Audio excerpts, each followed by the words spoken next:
Well, thank you. Morning, everyone. No, thank you, Helen and the team for inviting my role to present today.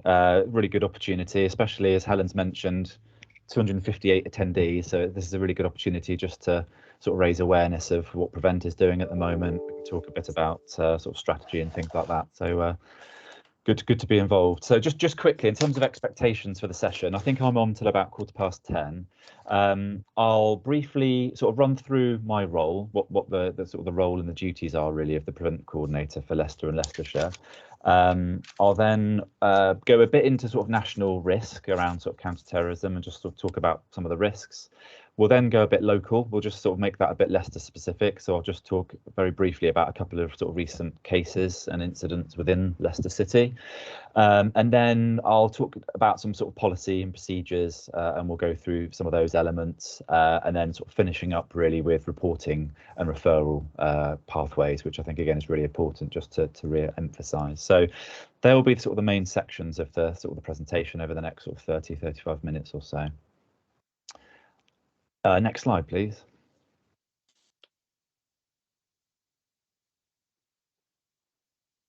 Super, thank you.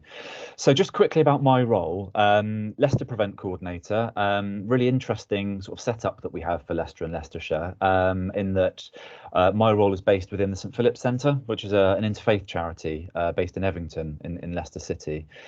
Anywhere else in the country, if I was a Leicester Prevent Coordinator, I'd be based within the local authority, but we have a really interesting and novel kind of partnership arrangement and setup in Leicester. So I sit within the St Philip's Centre, but work incredibly closely with Leicester City Council, also Leicestershire County Council and the districts and boroughs as well. I still consider myself to be relatively new within the role. I started in July last year, but there's a lot to learn within the role. I'm still learning on a day-by-day basis. But yeah, I was taken up full time at the St Philip's Centre back in July last year. And in essence, the Prevent coordinator role is really a partnership manager role. It's here to kind of ensure that we, across the city and county, deliver the Prevent statutory duty. So that was a legal duty that was enshrined in 2015. And that applies to sort of public sector agencies. As I've said, the role is hosted by the St Philip's Centre. And I think what's really important to emphasise, and I suppose the reason my role exists in Leicester, is that Leicester is graded as what we call a Prevent priority area. That brings with it a whole host of advantages. The main one being we see a real uplift in Home Office funding. So Home Office funding supports my role. We also have a series of other roles based across the city and county. We're currently looking to recruit, as you can see there, a Prevent support officer role. So adverts will be going out fairly soon for that. So that's a role to kind of assist my role directly. That will be based within the St Philip's Centre. We've also, probably for about 5, if not 6 years now, had a Prevent education officer role, the PEO.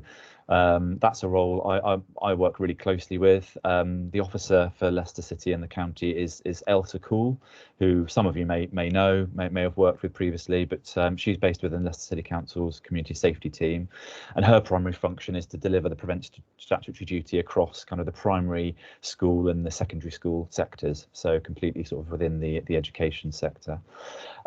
Also, just to quickly mention, with that extra Home Office funding, not only does it support the roles that I've mentioned, but we do also have significant community delivery as well with Prevent.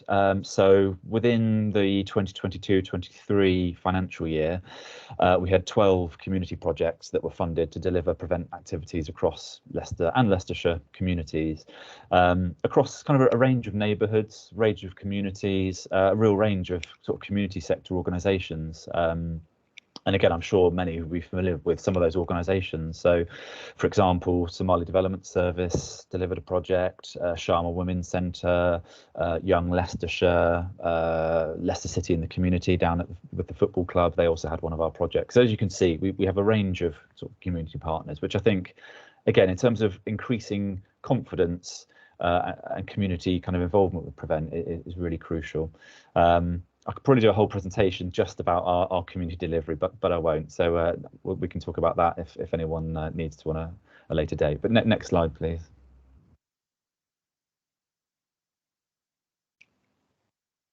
Thank you. So just not to start with a complete negative, but just to frame, I suppose, where we are, sadly, in terms of our terrorism risk currently in the UK, and just to think about some of the more recent events and some of the ideologies behind it. The picture here, there will be 4 pictures in total for this slide, but just to really raise awareness of what the risk currently looks like. This is very sadly an incident from last year. Some of you may be aware of. This was an attack upon an asylum processing centre in Kent. It was in Manston, from memory. This was deemed to be a sort of an attack. It was graded as a terrorist attack. There was a far right kind of ideology behind it. It was by a chap called Andrew Leake, who very sadly went on to kill himself in that vehicle after the attack as well. But a very recent kind of attack. But I think also just being aware really of kind of some of the far right ideology and how that can be a potential threat towards some of our sort of asylum and immigration services. So that's certainly something that's on the horizon at the moment. Next slide there, next picture is very sadly, that was Sir David Amess, the MP, who was the MP for Southend. He, as some of you may be aware, he was tragically killed whilst conducting an MP's surgery in his constituency. That attack was politically motivated and was deemed to be a terrorist attack. So, you know, really tragic incident there. But yeah, like I said, it was graded as a terrorist incident. Next picture, please. This incident was from late 2021. This was the attack upon the Women's Hospital in Liverpool.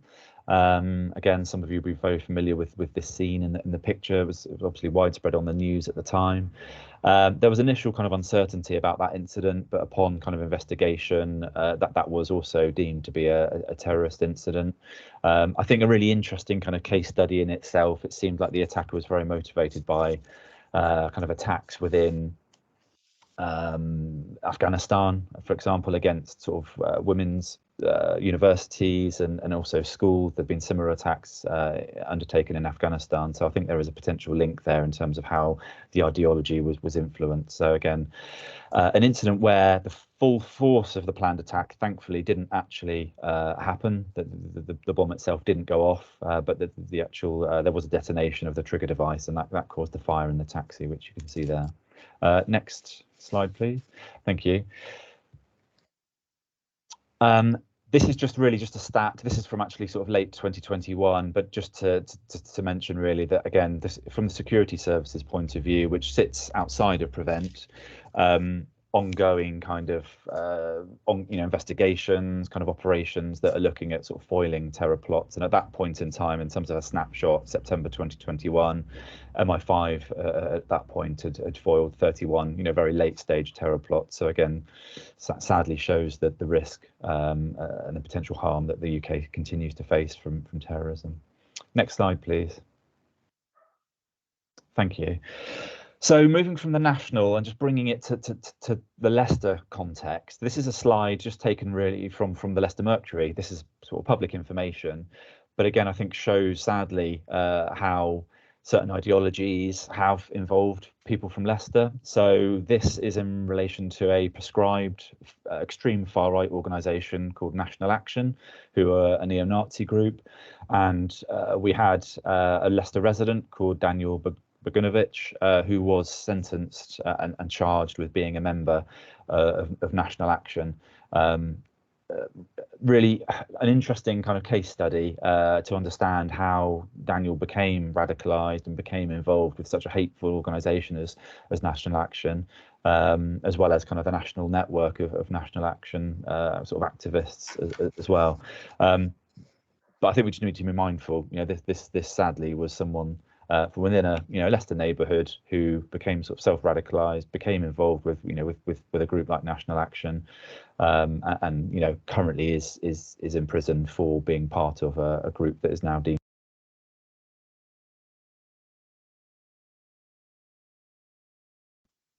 You've put yourself on mute, Ben. Oh, I should be off now, hopefully. Yeah. We're not just talking far right here, but we're talking about extreme sort of far right terrorism. So really serious organisations. Next slide, please.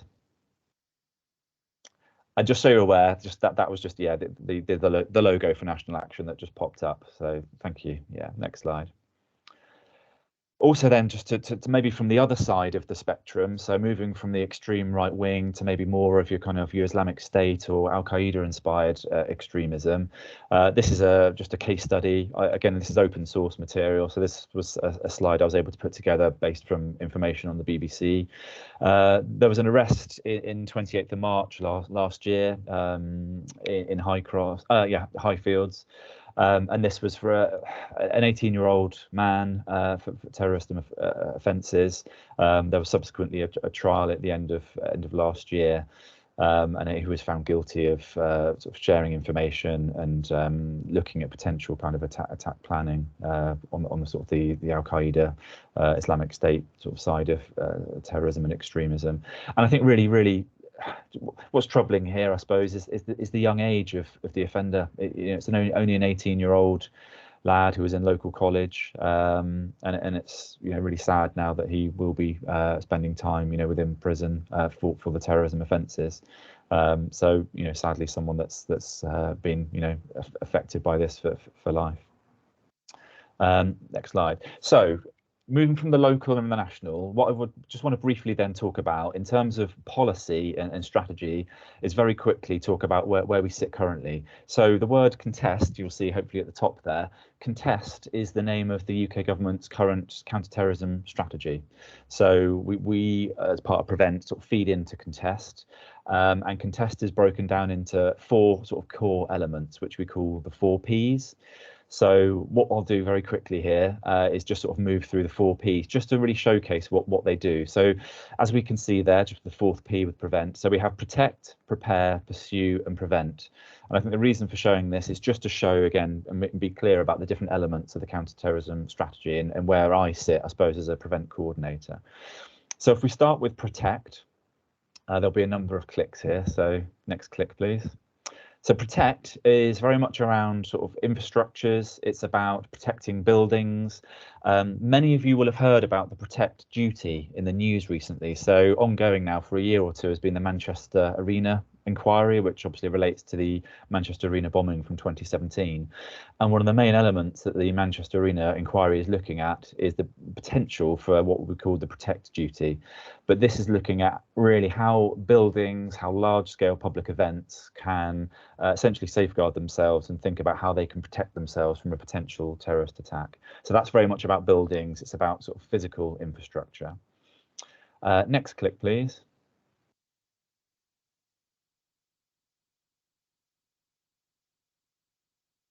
So then we move into next click.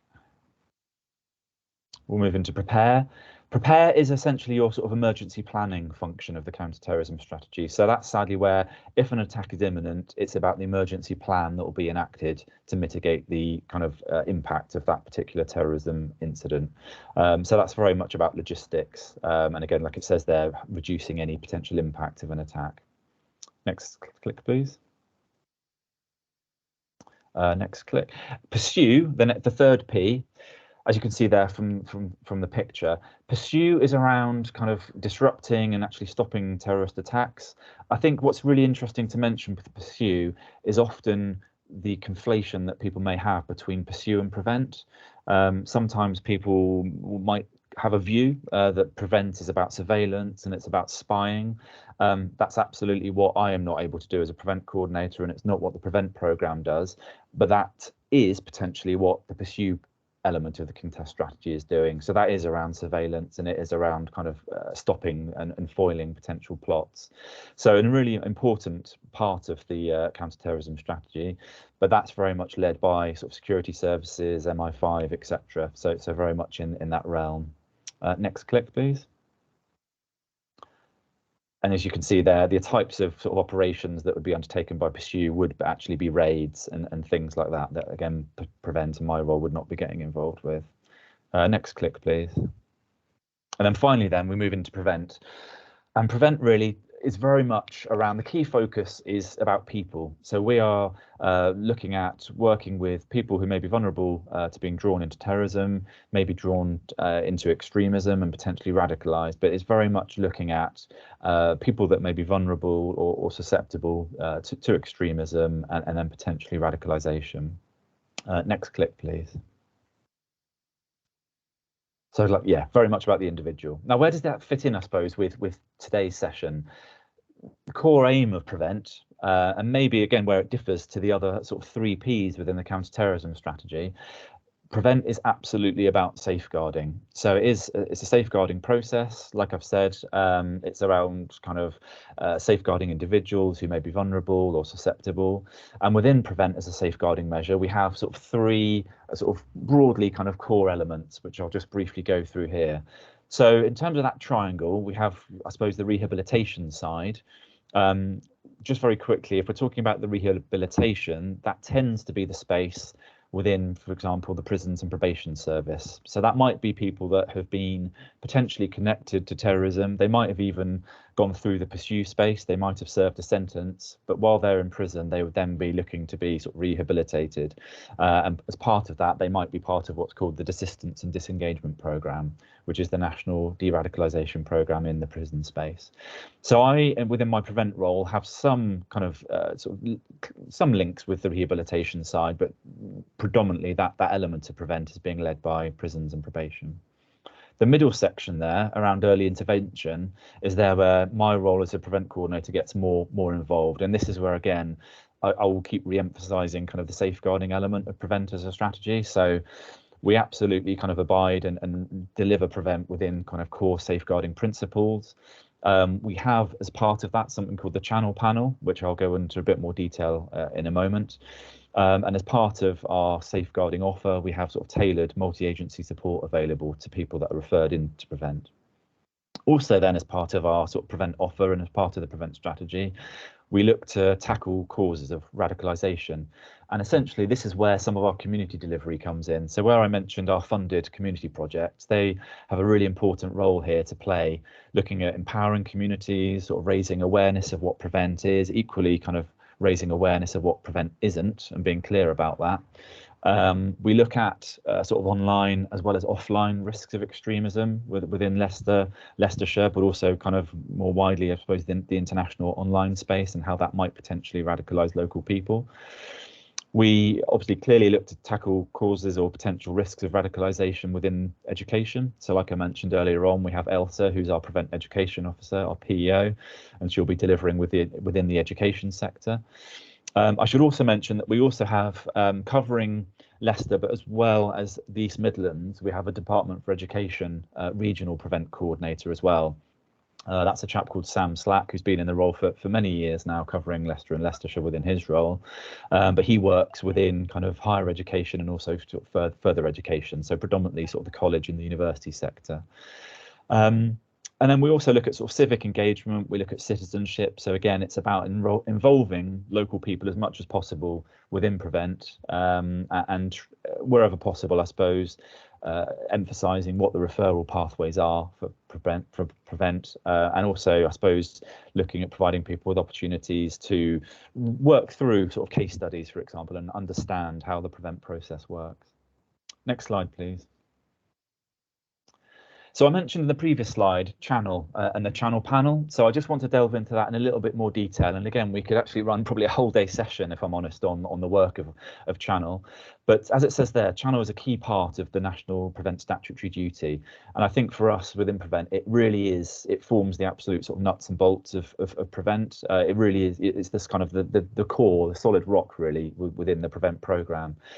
It's an expectation and it's an absolutely a requirement for every local authority area across the country, whether they're a PREVENT priority area or a non-funded priority area. Every local authority has to have what's called a Channel Panel. And in essence, the Channel Panel is it's a safeguarding panel. So I'm sure some of you on the meeting today will be or will have attended possibly safeguarding panels. Channel works in a very, very similar way, if not, an identical way to other safeguarding panels that we have across different range of safeguarding areas across LLR. But the key thing, I suppose, that identifies, the work of Channel, it's looking at identifying those individuals of risk of being drawn into terrorism. So people are referred into Channel. The Channel panel is completely sort of multi-agency, and again in a minute I'll just run through some of the sort of the core agencies and sectors that we have on Channel, but it's up to that safeguarding group to obviously assess the nature and look at the risk of the individuals that are referred into the Channel panel. And then where the really strong kind of offer from the Channel panel exists is around, we as a panel, and again my role sits on Channel, we look at developing the most appropriate support plans for the individuals or families or potentially even groups that are referred into our Channel panel. And that's where, again, there's a very strong offer there. We have a range of what are called IPs available to us. So the IPs are what are called intervention providers. We have a national network of approximately 90 IPs that are Home Office registered. In essence, they're mentors.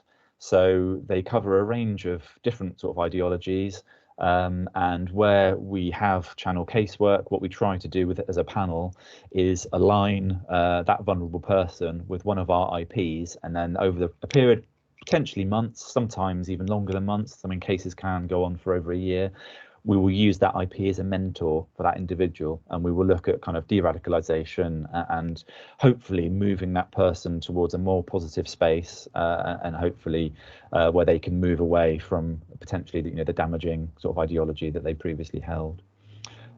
The final bit there on that slide, again, is really important for us to emphasize, but Channel is a completely voluntary program. So we have to gain consent from anyone who's referred into the Channel panel.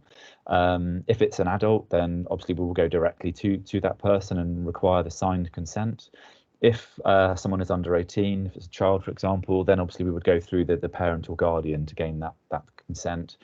Once someone is proposed to being on the Channel panel and the Channel panel collectively adopts that person, we have about 90 days to gain consent. If we can't gain consent from the person, then at that point they are no longer part of the Channel panel. I think the voluntary essence of Channel is really, again, really important to emphasize. We have no levers to force people to be part of this process. And I know some critics of Prevent would say, well, it doesn't really make sense. If someone's got a harmful attitude and potentially they are a terrorism concern, my gosh, surely it should be a compulsory process. I think the strength, though, of it being voluntary is that we are able to, in essence, work in a desecuritized place. So we're not, as part of Channel,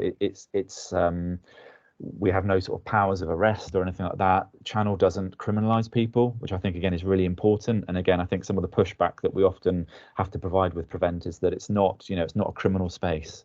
It's a safeguarding space that, in essence, is there purely to help the individual and actually kind of improve, hopefully, their life chances. So again, Channel being voluntary is really, really important. Next slide, please. And just briefly here, just to kind of emphasize just some of a snapshot really of just some of the core agencies that we have around Channel. You can see there, so it's a range of agencies. We have, as well as the statutory kind of agencies who sit on Channel every single month, and I should say Channel meets on a monthly basis. We also have the ability, or the chair has the ability, to obviously call in on a case-by-case basis different agencies. So for example, if we had a young person, let's just say a school student from a secondary school, if so required, we could obviously invite the head teacher or maybe even the school teacher directly for that pupil to come in and then be part of the Channel panel, and they could kind of assist with the case management. But again, that's the ability of the chair to sort of make those requests and ask for extra agencies, or it could well be a social worker obviously who's working very closely with that case, and naturally it would benefit the Channel panel to have that social worker attending the monthly meetings. And like I've said, reaffirming it, but Channel exists in the non-criminal space as you can see. So we are about essentially just assisting individuals, working with them to hopefully bring down the risk that they may have in terms of vulnerabilities. But again, the overarching ethos of Channel and the Prevent programme is very much safeguarding. Next slide, please. Might just require a couple of clicks here as well, please. One more, maybe two more clicks. And one more. Thank you very much. Thank you. So if I just quickly go into, we're now moving a bit away from sort of the policy side of things, and I just want to focus very quickly on just some of the core sort of ideologies that we see in Prevent currently. And again, I could do a day session, and I have day sessions, training packages available to go into these in much more detail. So this is very much just light touch, but just for now, sort of showcasing where we have our sort of core risk.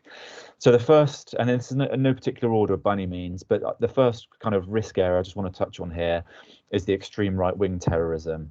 And we have here just a couple of pictures of UK residents who have been arrested and sentenced over the past couple of years for terrorism-based offences linked to extreme right-wing terrorism. And again, you can see right in the middle here the logo for the organisation National Action, which again I just want to sort of re-emphasise.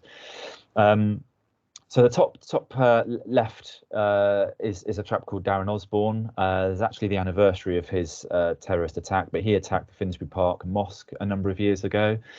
And attacked Muslim worshippers outside the mosque. The chap on the top right is Thomas Mair, who very sadly killed Jo Cox, the MP. And then the bottom left is a chap who was part of the National Action Group. He was arrested last year following quite a lengthy court case, and he was one of the sort of the key instigators of that organisation. I think what's really concerning with the extreme right-wing terrorism threat at the moment is it's definitely kind of a growing threat in terms of the referrals that we see to Prevent, not just nationally, but we certainly see that locally across Leicester and Leicestershire. And I think also just worth mentioning the ever decreasing age of referrals that we're seeing. So certainly over the past 2 years, certainly since lockdown, the pandemic year, our extreme right-wing terrorism referrals by age are coming down very much into the sort of the mid, in many cases the mid teenagers, sort of 14-15-year-olds.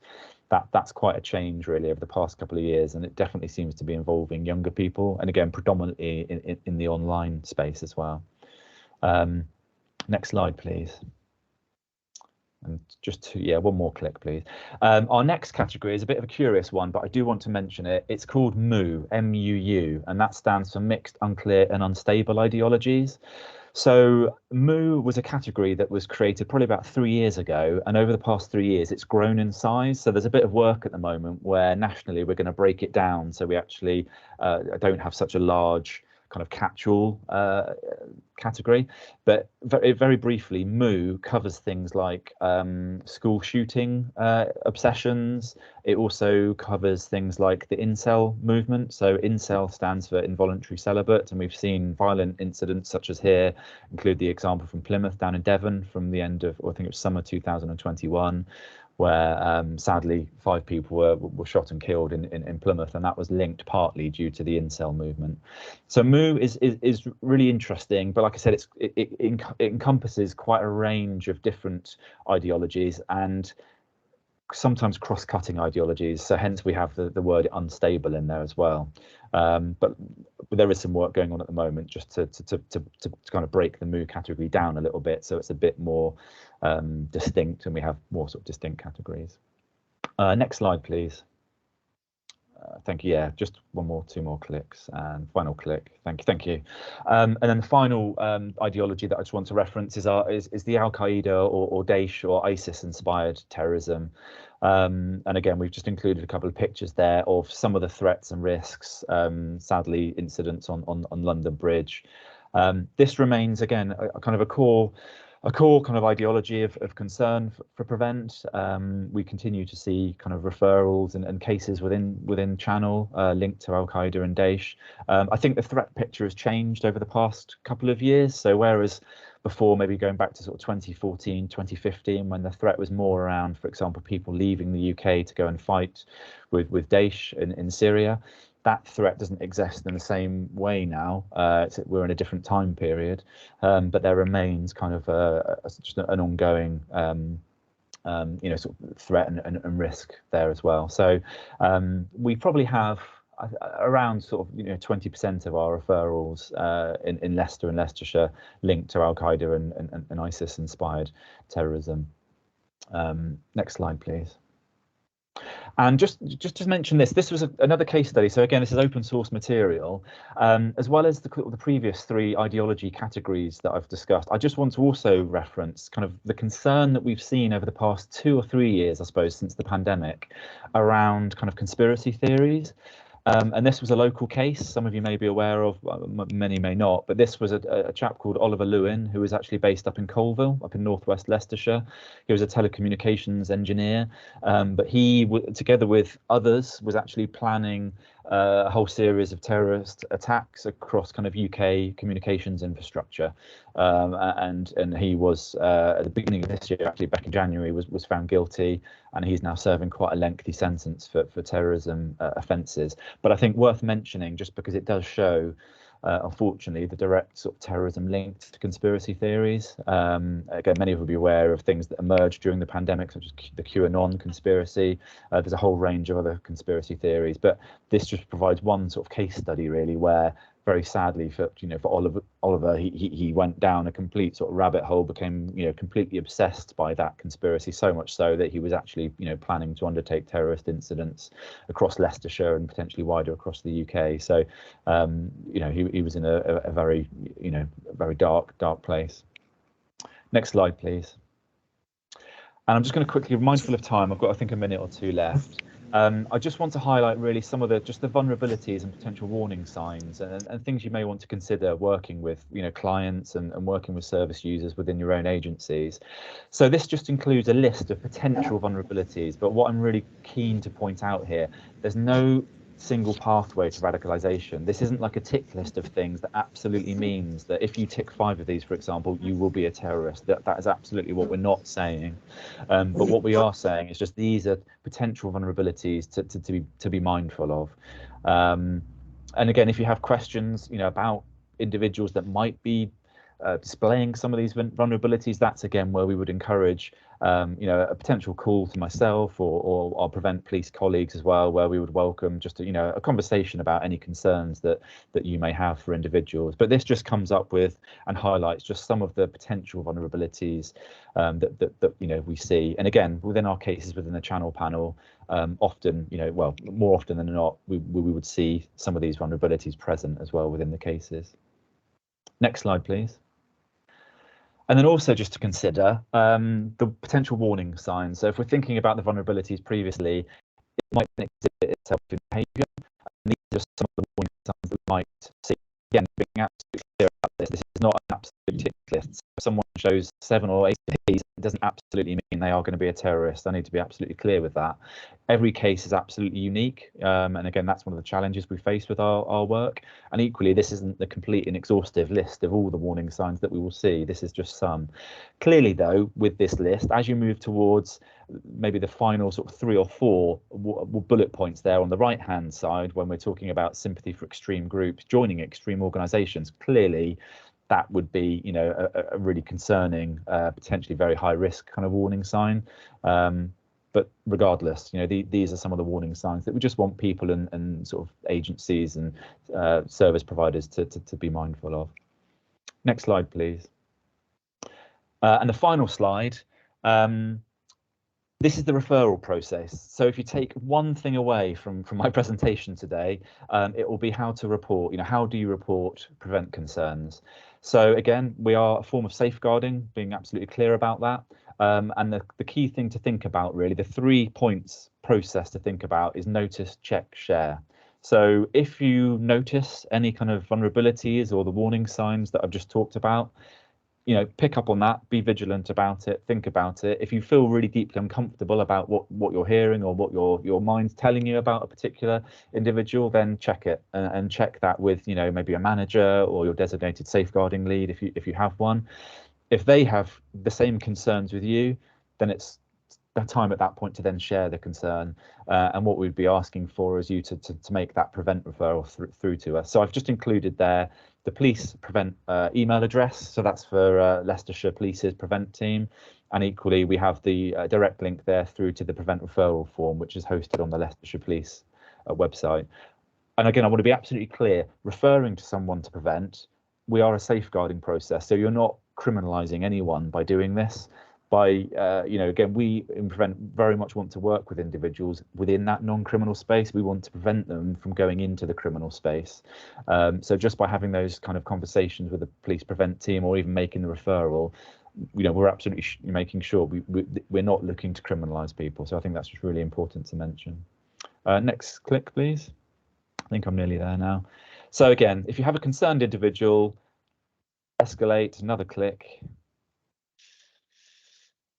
Discuss with your line manager, discuss with your DSL. If they have the same concerns, then absolutely make a referral to Prevent. And again, I'm more than happy to have any sort of conversations. My role is here to have those types of conversations, but it just so happens that the Prevent referral process actually goes through Leicestershire Police, which is the same structure as everywhere else in the country. No, next slide, please. And there you have them. Yeah, just so you have them. There's my email address. As well as my work mobile phone number. So I'm really happy for everyone on the call to have those details. Any queries, any sort of follow-up work that you may have, then by all means get in touch. Like I said, as part of my role, we have a whole range of other Prevent training packages. So if your organisation wants some further sort of training or input on Prevent, then I'm more than happy to have a discussion with you, and we can do that. So I'll leave it there. I think I've just probably overrun slightly, but tried to keep to time. So Helen, I'll hand back to you. Hope that's okay. Thank you. That's great. Sorry, we're seeing something rather random on the screen, but yeah, thanks for that, Ben. That was yeah, really interesting. Liz, is there anything that we want to pick up from the chat at all? Yes, there's two questions. One is around self-radicalisation. Sorry, because people are popping stuff in the chat. It's moving. I do apologise. Which asks, you use the phrase self-radicalisation when talking about one case. What's the difference between radicalisation and self-radicalisation? How targeted and manipulated are those becoming radicalised, or is it seen as individualised? Really good question. I'll be really brief on this. We're getting wary of time.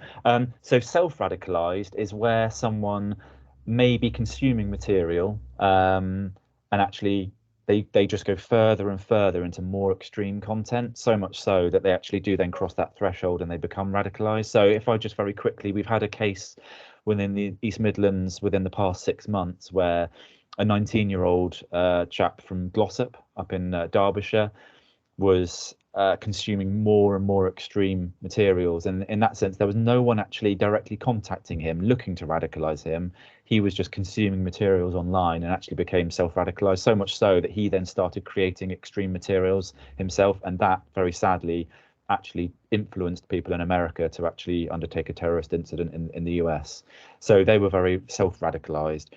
Radicalization otherwise, I suppose, or would be, or it could be someone being directly contacted by an extremist. So again, when we're talking about what Daesh and Islamic State were doing maybe around 2014, 2015, they were actively looking to recruit people in the UK to then go and fight over in Syria.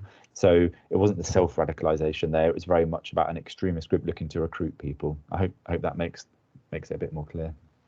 And then there's, thank you for that, Ben. There's another question. Does education include alternative provisions in mainstream schools?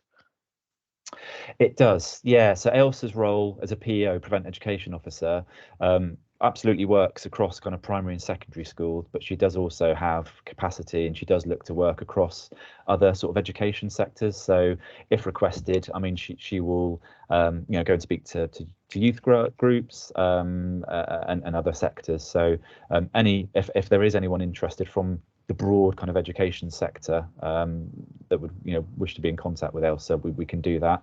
I know about 10 days ago, Ailsa delivered an input to the LLR Independent Schools Forum and provided like a Prevent input there as well. So again, she's more than happy to assist and work with people across the sector. Hope that's okay. Yeah, and then there's just one last question that's popped in around Rutland. So you've only mentioned Leicester City and Leicestershire. Is it an LLR offer? Good question, and apologies from those from Rutland. Absolutely, yeah, it's the LLR coverage that we have. So just in terms of governance, we have the LLR Prevent Steering Group. So that's chaired by a director at Leicester City Council, but it is a complete kind of LLR function, and Rutland is very much part of that. Hugh Crouch, who's the Community Safety Manager at Rutland County Council, he's part of our steering group and very much involved as well. So pleased, yeah, that we're connected with Rutland as well. Great. Thanks, Ben. Just very quickly before you go, you mentioned training. How do people find out about training? It might be if people could maybe contact me directly via my details. We are at the moment, part of my role, I'm just in the process of putting together an LLR prevent training plan. So we will be looking at kind of somehow circulating information on and some of the training offer for that plan. But I think right now it's more about if direct inquiries just come into myself, and then we can look at what we could provide. That might be best in the short term, if that's okay.